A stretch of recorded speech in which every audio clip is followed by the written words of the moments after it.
Latest breaking news at this moment: US military strike versus Venezuelan drug smuggling. The US claims another Venezuelan vessel involved in drug trafficking was hit and 3 lives were lost. This is a part of a border effort by the US to curb drug flow from Venezuela. Ladies and gentlemen, welcome to SATV's International Affairs, broadcasting from SATV's studio. I have a very limited panel today. I have our international affairs commentator Shamsul Alam Pantho at studio, and from Washington DC we have our geopolitical correspondent Norman Floyd Barnes. Let me begin from his studio. Shamsul Alam Pantho is here with a lot of latest news collections, which is breaking news as well. Thank you, Mr. Kanchan, for passing me the mantle. A very good afternoon to our viewers who are watching our program. Let me begin by saying that leaders at an emergency Arab Islamic summit in Doha warned that Israel attack on Qatar had dangerous consequences for the region, urging collective action to counter Israeli attempts to impose a new reality in the Middle East. I believe that Israel's attack in Qatar is what the headlines are all about in the major tabloids around the world. In other news, we have Luxembourg intending to recognize Palestine as a state later this month in the UN General Assembly in New York. And there is a breaking news. The UN report finds Israel to be causing what it finds is a genocide into the Gaza Strip. This is the UN stating that Israel has committed genocide. And in other news, we see President Donald Trump is definitely saying that Israel shall not carry out any further attacks in Qatar, as it says it intended to take out Hamas officials. But when Donald Trump makes such a comment, how far it will be realized is the matter of question. As you know, he says one thing and he does another, and this is the president that he has created, and this is how the world is now looking upon to this matter. I'm sure you will also follow up the Nepal Janji protest once again on the street. Ladies and gentlemen, let's connect with Norman Floyd Barnes, our geopolitical correspondent based in Washington DC. Norman, welcome and good morning. What are the latest you have in US politics, global politics and European politics? I'm sure you have so many things in your hand, Mr. Norman. Yes, good morning. Good morning to the world. Today, the biggest event is still the issue with the genocide. The United Nations meeting, as you know, meeting here in Washington, D.C., has announced that Israel is basically committing ethnic cleansing. You hear what I just said? I said ethnic cleansing. They're committing genocide, and is not being condoned by the world. And the United States is scrambling right now to figure out how they're going to position themselves as a result of this type of designation. Over the night, we had in Venezuela, we had another attack just happen regarding a drug vehicle. A vessel was destroyed. 3 people was killed, and also the government of the United States has designated Colombia as a drug company, a drug country that is also helping with the cocaine trafficking in the United States. So they've designated Colombia and put them on the list as a non compliant country in terms of the drugs on war. So these are the biggest issues going on today, but the biggest one is the United Nations designation of Israel being committing genocide. All right, Mr. Norman, let me ask a complicated question to our international affairs commentator Shamsul Alam Pantho. We have seen United States has opened a window or avenue in Middle East for Israel. United States opened another avenue in Europe to save Ukraine. Now United itself directly opened another avenue with Venezuela, and there are so many internal and domestic things going on there inside the United States. How do you see his so busy schedules? It's only been about roughly about 9 months in his tenure as the 47th President of the United States. And if I were to look at regional, which means inside America, and of course international, outside America, these two fronts that the US administration has to understand how they deal with these two sides. Now, if you look at the New York Declaration, it is to declare the statehood of Palestine, and of course it's in New York, it's in America.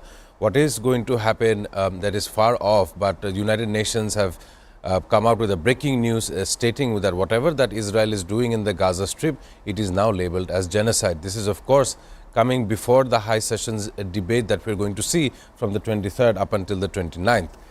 At this moment, even in the news, we see Pakistan urging the UN to suspend Israel, calling for Arab Islamic Task Force to combat expansionist designs. This is Israel trying to expand out into other territories, and this is how the Organization of Islamic Cooperation sees it likewise. And of course, just a couple of days ago, we've seen how in the United Nations Security Council, how Israel and Pakistan had shared retaliatory comments between one another.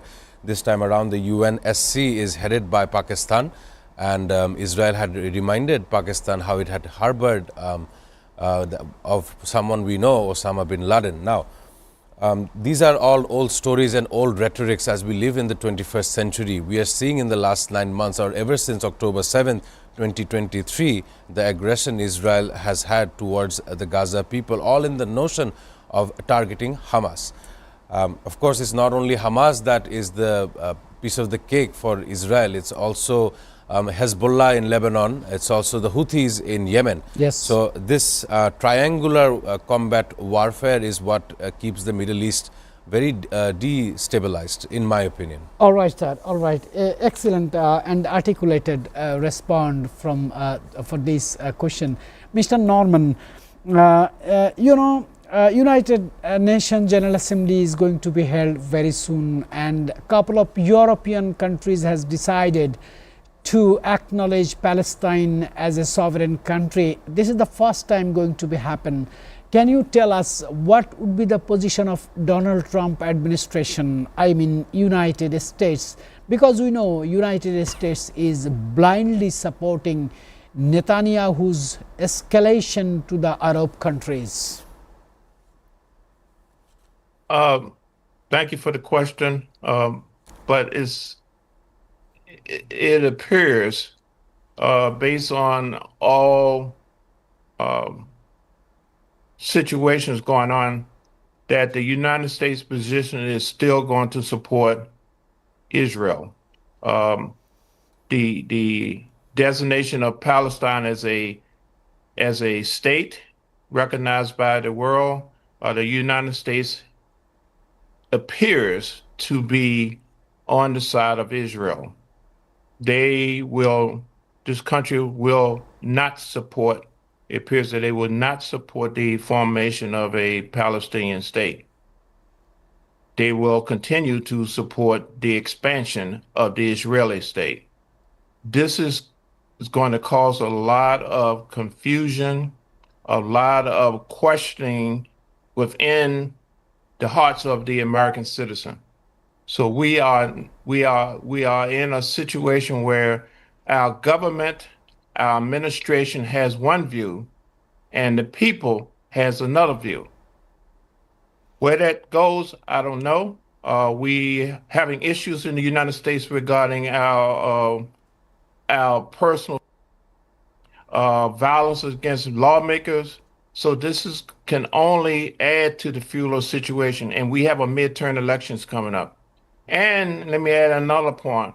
We just was notified yesterday that there'll be 27 lawmakers not renewing their part coming back to office. They're going to retire from government. So we're going to have a gap that need to be filled. Who's going to fill this gap? We don't know. The Gen Zs, as we know, are proficient and they're prolific, particularly in South Asia. We also have Gen Zs here. Who's going to step up and fill these gaps? So we're looking at a transition in a different way. The administration wants to change and do different things and grow and progress their economic plan, their mission. But The people has another agenda. So we are looking at a powder keg, a conflict that's brewing here in the United States, and it can only get wider based on the circumstances that's happening both here domestically and internationally. All right, Mr. Norman, we know that SATV will give extensive coverage this time. 80th United Nations General Assembly will be held in United Nations headquarters in New York. Our international affairs commentator Shamsul Alam will be traveling to New York soon. You will travel from Washington to New York. Our Pakistan correspondent Muhammad Musab will travel from Pakistan to New York, and we'll have extensive coverage this time because we have so many burning issues to address this time from our international shows, from our news, and from our other programs as well. Let me welcome Ahmed Alvi, commentator in the studio. Ahmed Alvi, welcome to the studio. Would you please put your first take? What are the latest informations you have regarding the international issues going on you are following? The international news I've been following recently is I've been really looking into the Nepal, what's going on in Nepal regarding the movement. And right now, I really like how there's a new administration that came up. She said she's going to be here for 6 months or so, she says. So let's see how that progresses. I'm really excited to see Nepal's new movement. And I'm excited to see how, because I'm also comparing that to our country's movement. Since we are not there, well, our leaders haven't really spoken about the next election, and we are still delayed on that. Nepal has taken quite decisive action, and they're moving quite faster at our rate.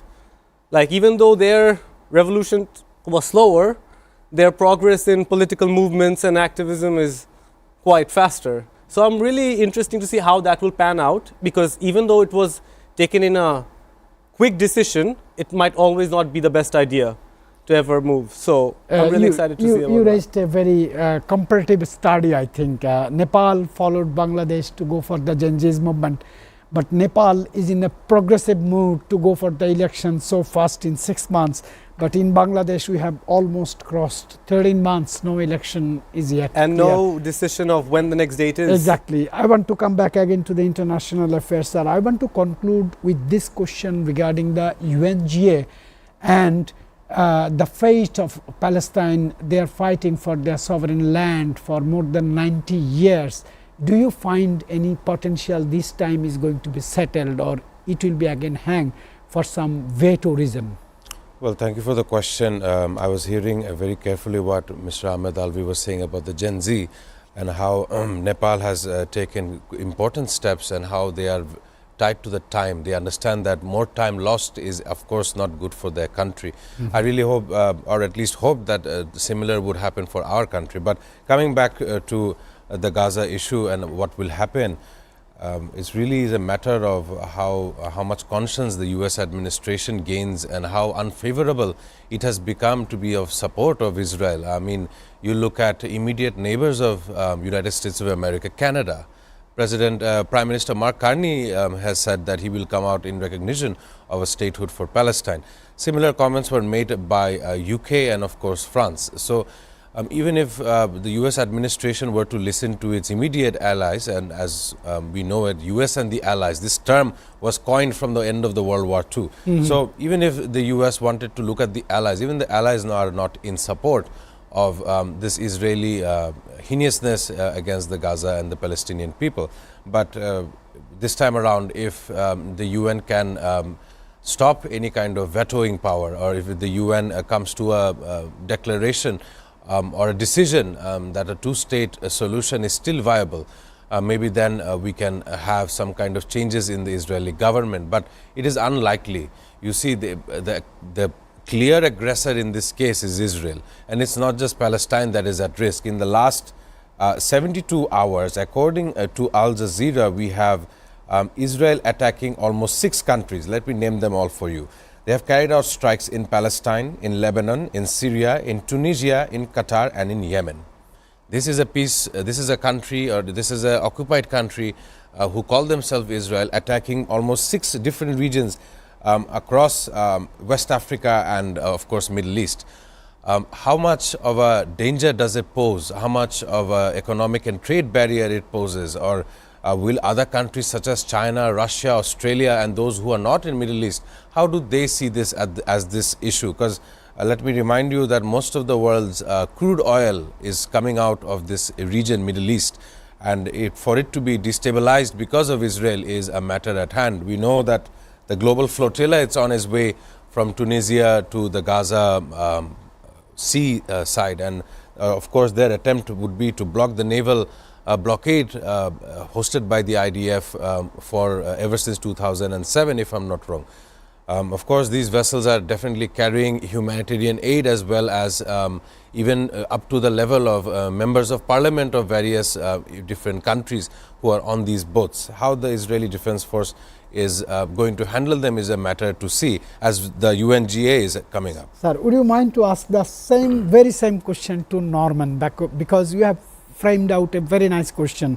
One of the tiniest country in the Middle East attacking the larger countries along with support of United States, why China, Russia and other superpowers are not telling anything. Can you please do this? Mr. Norman Flood Barnes, I'm sure that you've been listening to what I was saying. As according to Al Jazeera, Israel has attacked 6 different countries in the past 72 hours. And we know that the Middle East is quite so important for international crude exports and trade. In your opinion, how do you see this? Do you think that because of such conflicts in the Middle East, is the crude oil price set to rise in the United States and elsewhere around the world? Well, to add to your comment, Israel just accelerated their aggression in Gaza. They are full-fledged invasion is going on. They are basically decimating the infrastructure. In regards to the other country, Israel has a mission. They have a plan to basically to destabilize the region, to rebuild it in a manner that is conducive to the plan with the United States and other Western world to redevelop that region.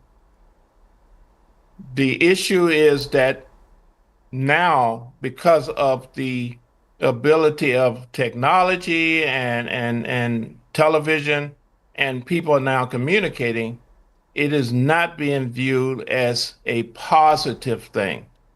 The United Nations is going to have resolutions, but we have the issue of people. People are not, I'm talking about the United States, other parts of the world, they are not going to tolerate this type of a incursion. Israel is slowly putting themselves into a isolated vacuum. Economic trade, development, support is going to dwindle and fade away.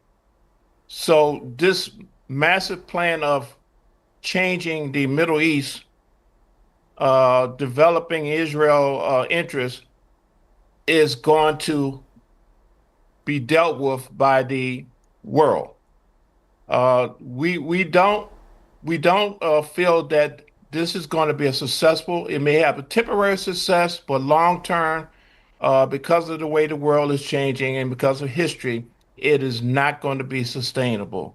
So it may be short term, very short, but long term, they will not be successful in their requests to conquest the Middle East.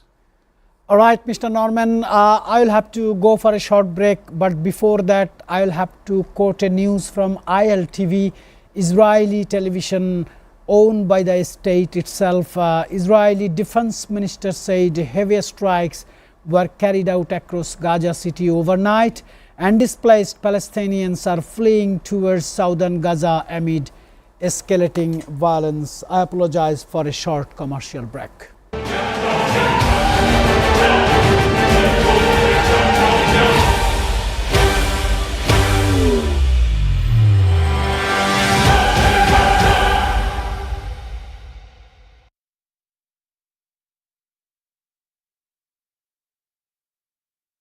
देखो ये सब जादू সম্পূর্ণ নিজস্ব তত্ত্বাবধানে বিশেষজ্ঞদের সমন্বয়ে প্রস্তুত হয় এসএ ফিডের পশুখাদ্য। অত্যাধুনিক প্রযুক্তিতে তৈরি এই পশুখাদ্য যেমন নিরাপদ তেমনি স্বাস্থ্যকর। এসএ ফিড, নিরাপদ ফিড, স্বাস্থ্যকর প্রোটিন। এসএ অ্যাগ্রোফিডস লিমিটেড একটি এসএ গ্রুপ অফ কোম্পানিজের প্রতিষ্ঠান। Grand Palace, 5-star chain hotel, Zinda Bazar, Sylhet. Local and international cuisines. Exclusive banquet hall for all events. 5-star luxurious rooms and suites with bulletproof glass. Fiberglass swimming pool. Relaxing spa. Well-equipped gym. Experience panoramic beauty at Satv Restaurant. Welcome to Grand Palace Hotel. Grand Palace Hotel and Resorts, Jollar Par, Zinda Bazar, Sylhet, Bangladesh. বাংলাদেশে দীর্ঘ ৩৭ বছরের সাফল্যের অগ্রযাত্রায় SA পরিবহন parcel and courier service এখন আধুনিক ও শৈল্পিক স্থাপত্য শিল্পের দেশ মালয়েশিয়ার কুয়ালালামপুরে। লাখো গ্রাহকদের প্রয়োজনের দিক লক্ষ্য রেখে নিশ্চিত বিশ্বস্ততা ও আন্তর্জাতিক মানের সেবা এখন ডোর টু ডোর। এসএ পরিবহন courier and parcel service SDN BHT 120 জালান্তুন HS Lee 50050 Kuala Lumpur, Malaysia. SA পরিবহন পার্সেল অ্যান্ড কুরিয়ার সার্ভিস আপনার সেবায় সবসময়।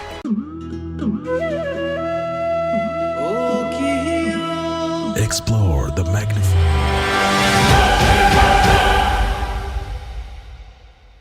According to Daily China, here is a big breaking news for Chinese people. China enters top 10 in United Nations Innovation Rankings. China has replaced Germany in the top 10 of the United Nations Global Innovation Index. For the first time, China ranks among the top 10 most innovative economies globally, as Swiss, Sweden, Germany and the United States strain high positions. Ladies and gentlemen, welcome back to SATV's International Affairs. From Washington, we have Norman Floyd Barnes, our geopolitical correspondent. At his studio, we have our commentator Ahmed Alvi, and we have our international affairs commentator Shamsul Alam Panto. Sir, I want to begin from Ahmed Alvi. What is your opinion regarding the support to Israel to attack so many countries in Middle East? Which countries are, compared to Israel, larger, stronger, richer and united as well? I think, well, thank you for the question. Well, the countries they attacked, I feel like alone, they don't really pose a threat to Israel. And it's not because of the size, or I would say the population, or even the geological location. I would say it's mainly because Israel's technological advancement, it's just far superior than, let's say, all the 6 countries that they have bombed. And in the Middle East, there's a certain, well, there's no unity, to be honest, as in to care for their neighbors. In Europe, or as you know, we have talked about the allies, US and the allies, they would comparatively have more in communication and more support of one another. But the Middle East is itself quite, not destabilized, but I would say it's quite autonomous when it comes to each other, when it comes to the neighbors. And I feel like Israel would take it, it's an advantage, it's easier when your enemies are not united. So I think they would take advantage of this.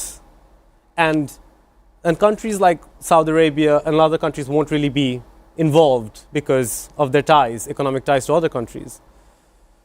So even if these countries are small, I feel like because of the political situation of those countries, there's less they can do in the global atmosphere. Well, yesterday we have missed our international affairs commentator in the studio, but there was a good question. Israel flown its fighter jets from Tel Aviv and they have bombed in Qatar. But the question is, according to a pilot in BBC, he says without the refueling in the middle of the Saudi Arabia, it is impossible to start a journey from Tel Aviv to bombard in Qatar, then go back to Tel Aviv again. This plane needs twice refueling.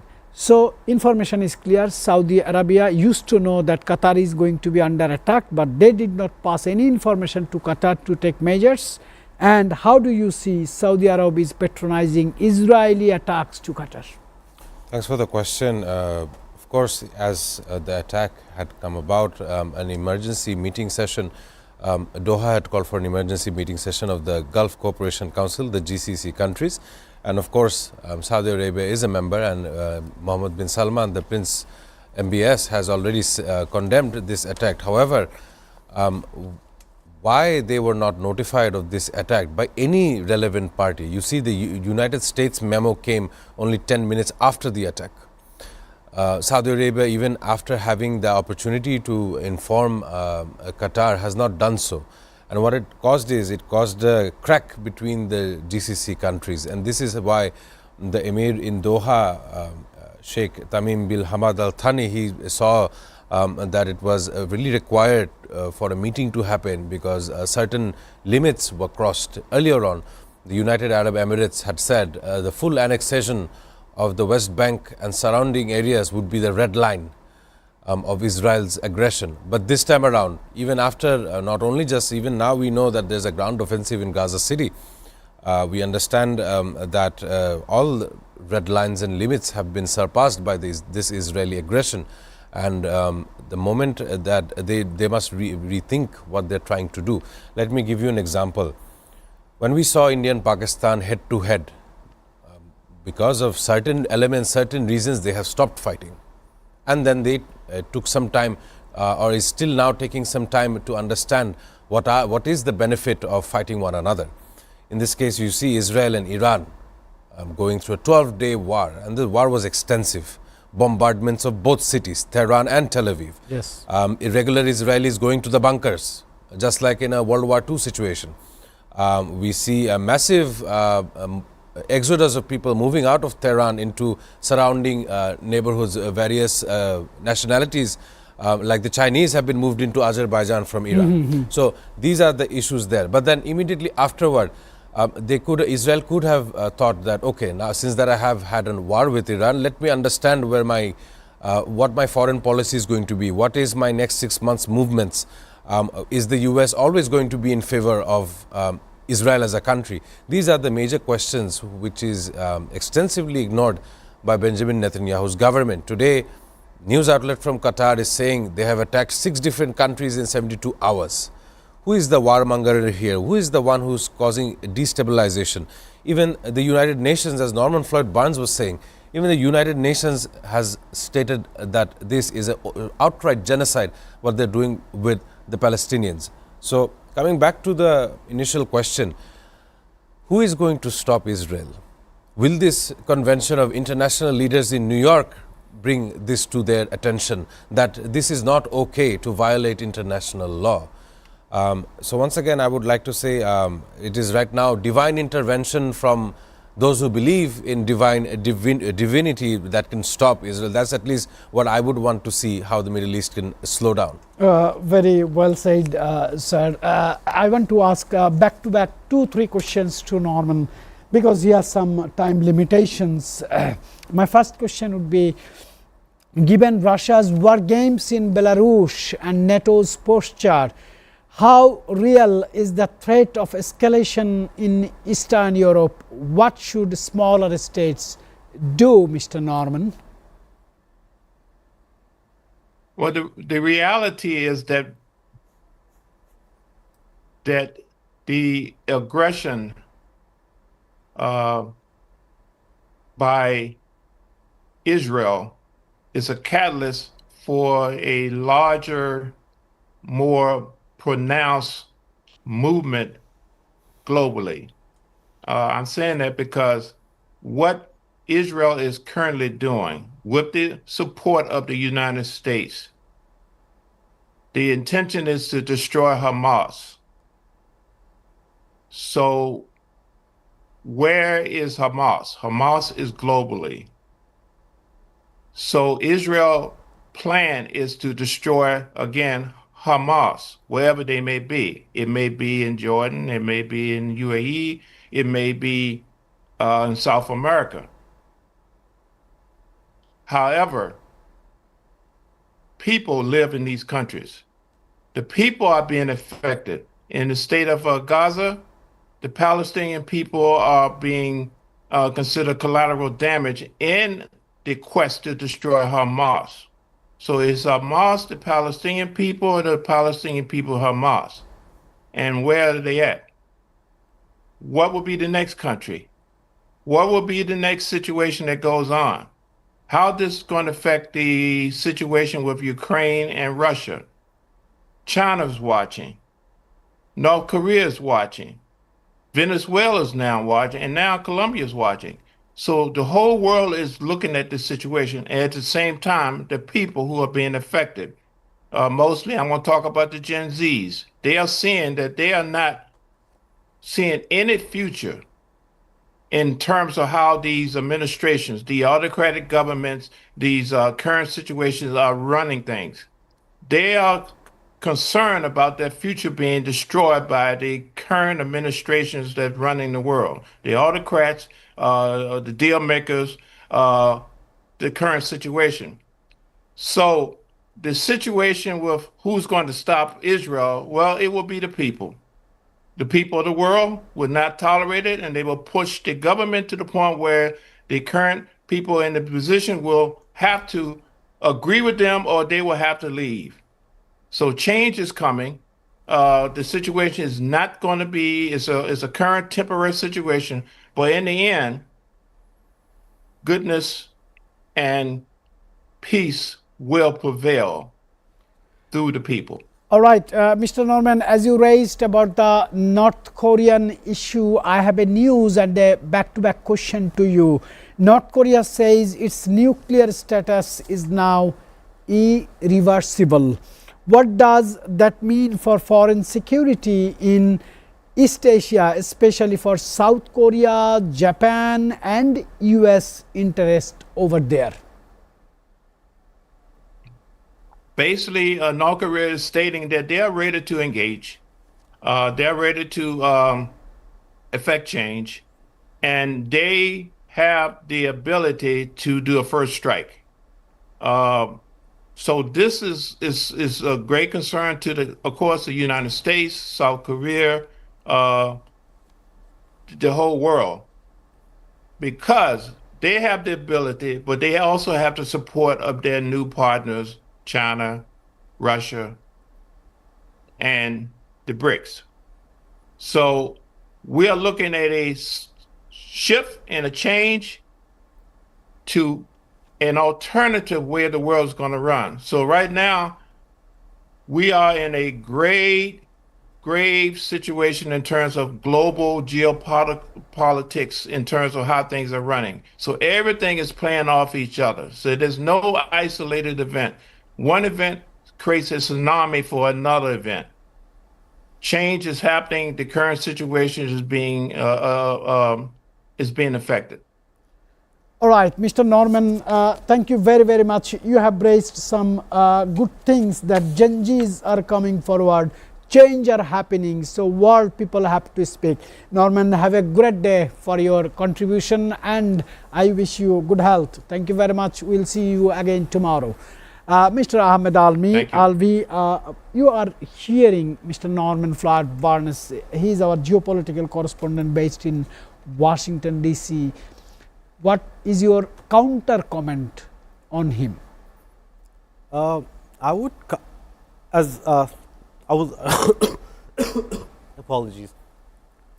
I would actually add to it, and maybe there's some counter to it as well. Thank you for the question.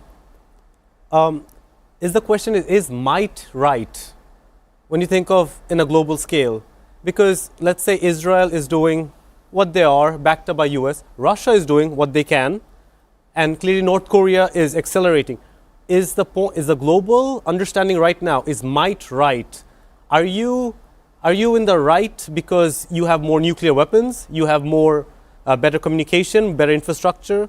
Like Israel has the Iron Dome, for example. That is one of the best defense mechanisms in the entire world. Question is, nobody in the Middle East has anything even remotely as advanced. So is the question is, are we exercising our military strength, even in defensive capabilities, to show that we deserve more just because we have the power to achieve it? And is that what the world is eventually going to in the chain reaction, as Mr. Norman has said? Because it is all related. There's no singular events. For every time Russia or North Korea would accelerate there, it's due to because they have, in their opinion, they can defend the point. Look at Israel. They're doing it. They're having a genocide. Why can't we exercise our military might? Israel is launching, 6 countries, 72 hours? We're attacking one country. And North Korea would say, we're increasing our strength. This could even be put as a defensive understanding, in their opinion, from their viewpoint. So I think the global understanding right now is Gen Z is doing their movement from protest, from what they can, from the lack of power, from the bottom up, right? And against corruption. Against corruption, right? But the problem is, in major countries, right, like Israel or the Russias, or even China, right? Can Gen Z actually ever have a movement to topple up those autocratic type governments, right? The Netanyahu regimes, the Putin's regime, the Kim Jong-un's regime. Now that question has to be further evaluated and understood. Yeah, very well said, Mr. Ahmed Albi. Ladies and gentlemen, I again apologize for a short commercial break. When come back, I'll asking a question to our international affairs commentator, what he expects of the outcome from the Arab summit happening soon.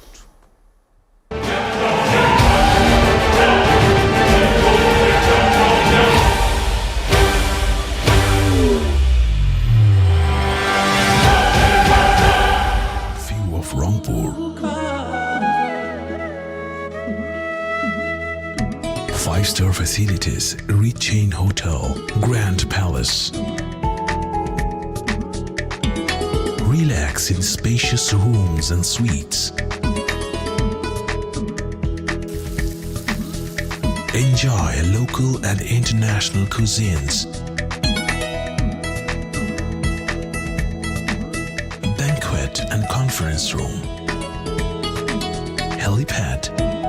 Gymnasium. Beauty salon.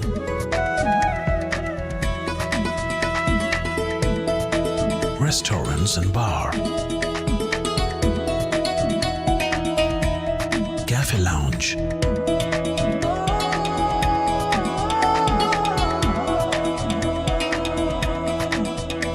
Experience luxury at Grand Palace, Rangpur.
Welcome back, ladies and gentlemen. I said when I'll be coming back, I will ask a question to our international affairs commentator, Shamsul Alam Panto. What do you expect from these sudden or urgent Arab summits where Arabian leaders will get together and to find the solutions how to get rid of Israel's aggression?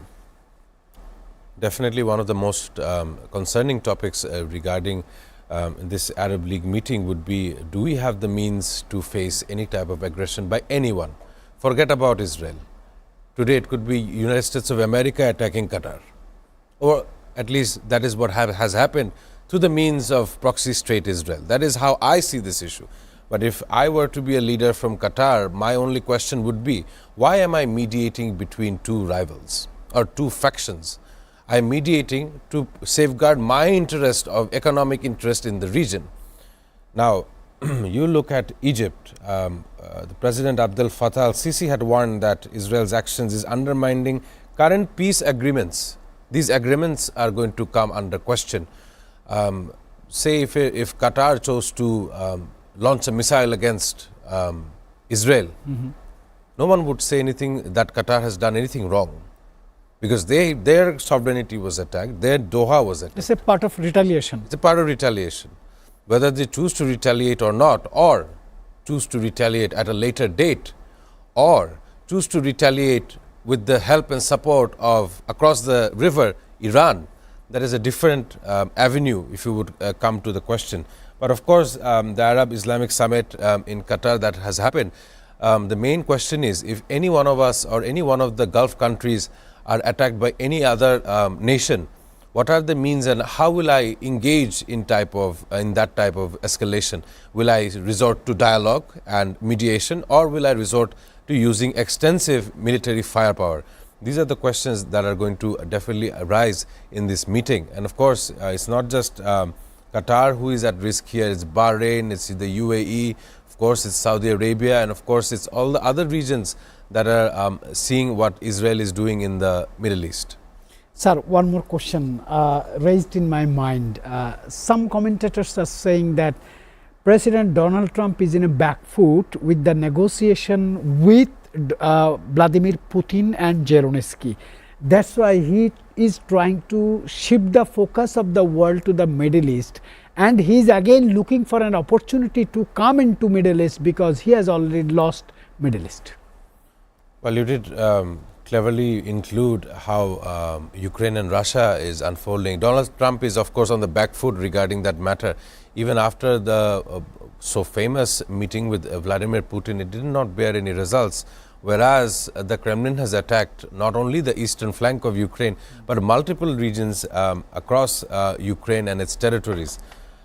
Ukrainian President, let me give you the latest update here. Ukrainian President Volodymyr Zelensky said his country is awaiting decisions by the US on the supply of Patriot systems and funding for the PURL initiative, stressing Kiev's readiness to joint arms production with international partners. Kiev still understands and believes that it will create some kind of a war mechanism or some kind of weapons that will deter Russia, while it's forgetting that almost 35% of his eastern flank is already occupied territories under the Russian military, and he's not seeing so far into the Ukrainian legacy. If you see 10 years from now, or when will you concede defeat?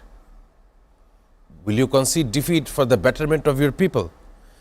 Already 25 to 35% of your eastern flank has been taken by Russia. And of course, as you were saying, how the attention is now moving towards another war front between Israel and the Middle East and the situation in Palestine. Of course, the world is now going to look at this issue, as even in a month we have not been seen Vladimir Putin, if not Volodymyr Zelensky, talking between one another. So these are the two active war zones, or whereas war is concerned, and of course there is US and Venezuela happening in the Caribbean, which is not really gaining any traction. It is almost like bringing a cannon to beat a fly kind of situation. 7 warships in the Caribbean to defeat drug trafficking, something that has existed more than 40 years old now. And people like Pablo Escobar has garnered Netflix TV shows around him. This goes far beyond any kind of presidency that Donald Trump implies. I really appreciate the picture I have got. Ahmed Albi, Do you have any addition in this perspective? Our international affairs commentator is putting his comments on this. I would really like to add on to the Venezuela point, and as well as what's going on in the Middle East, right? Donald Trump is a demagogue. And basically what that means is he will do whatever it is to look good in the public's eye. Now, clearly the meetings that was held between him, Zelensky, Putin, that did not go well. Now he has to get a win somewhere else. And now, and if he can't get that to Middle East, he'll try to shift the focus again. Now maybe he's trying to pull up all these warships, all these cannons to take out a fly, as my colleague said, because to show his might, to show we as an America are doing what's right for the country. And when they can't, they have to move on to another point. In my opinion, it's as simple as that. So I want to get back your opinion on Nepal issue. You know, the Gen Zs has demanded the collapse of the government. Prime Minister KP Sharma Oli has fled from Nepal. New interim government of 3 members with a respectable omen in the power, and she declared very openly in a national television speech that she is going to organize a credible and acceptable election in 6 months. But Gen Zs again are in the street to protest for her resignation. How do you see demand after demand?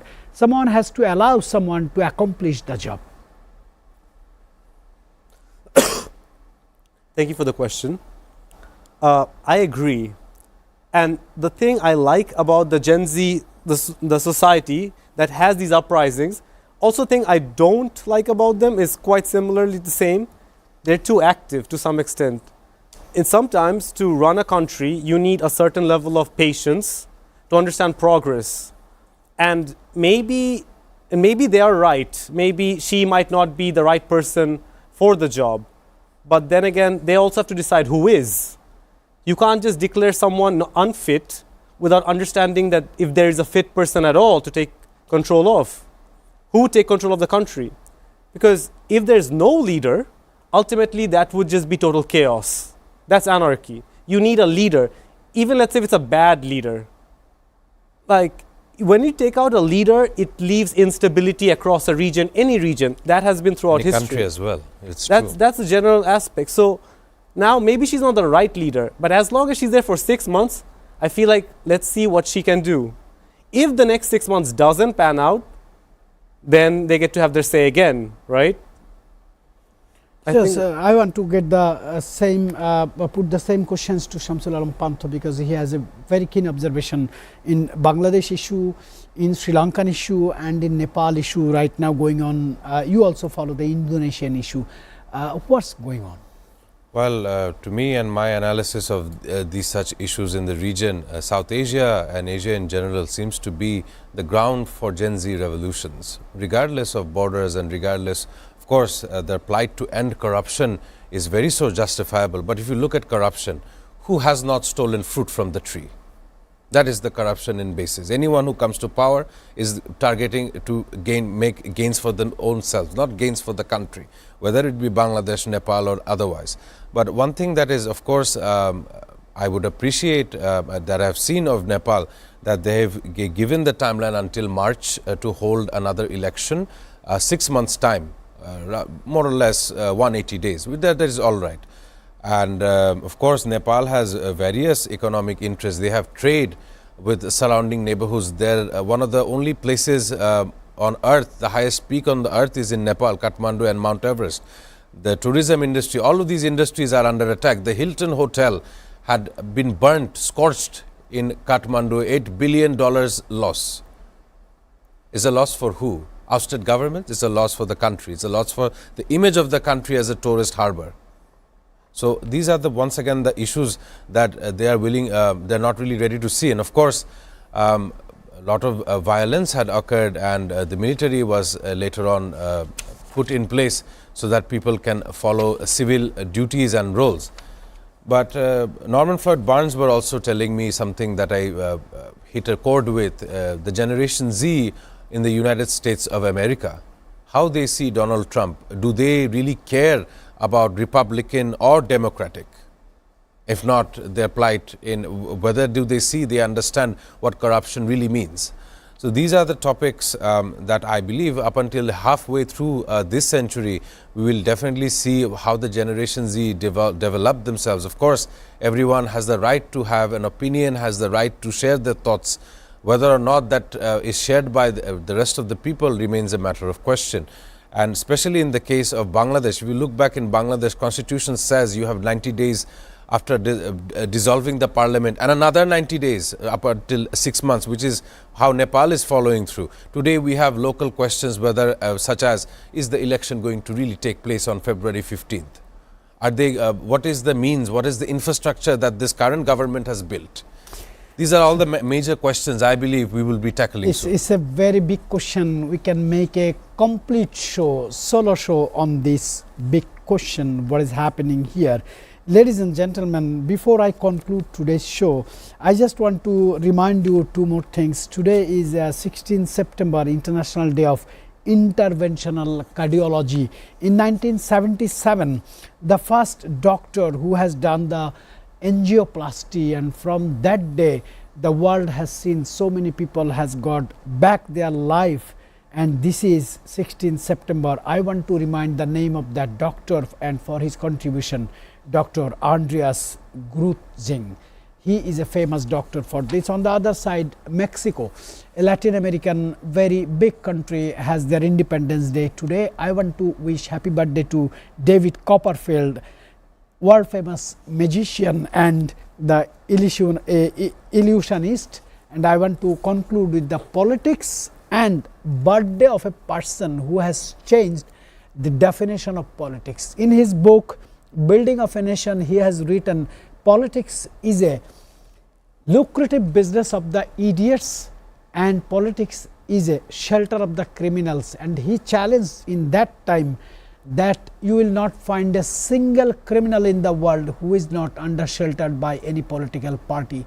I want to say his name with respect. He is Lee Kuan Yew, the former Prime Minister of Singapore, who has written so many books, and today is his birthday. From our international show, we want to say we have great respect for you, sir.